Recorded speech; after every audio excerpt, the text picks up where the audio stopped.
West ইন্ডিজের সাথে আমরা এই পর্যন্ত 19টা ম্যাচ খেলছি, মানে হেড টু হেড দেখা হয়েছে 19 ম্যাচের মধ্যে বাংলাদেশ দিচ্ছে 8টা, তার ওয়েস্ট ইন্ডিজ দিচ্ছে 9টা, বাকি রইল দুইটা ম্যাচ পরিত্যক্ত হয়েছে বা রেজাল্ট আইছে না।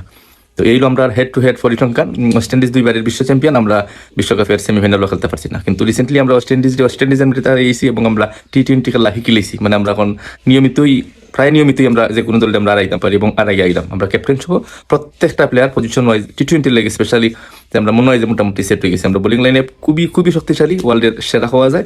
আমরা ব্যাটিংও একটু স্ট্রাগল করলাম, কিন্তু লিটন কুমার দাস, জাকের আলী অনিক, তানজিম সাকিব বোলিংও তো মোটামুটি। এবারে পারভেজ হোসেন ইমন টি-20 ইম্প্যাক্ট ইনিংস খেলার লাগে আরেকজন সেরা ব্যাটসম্যান পেয়েছি আমরা, সাইফ হাসান।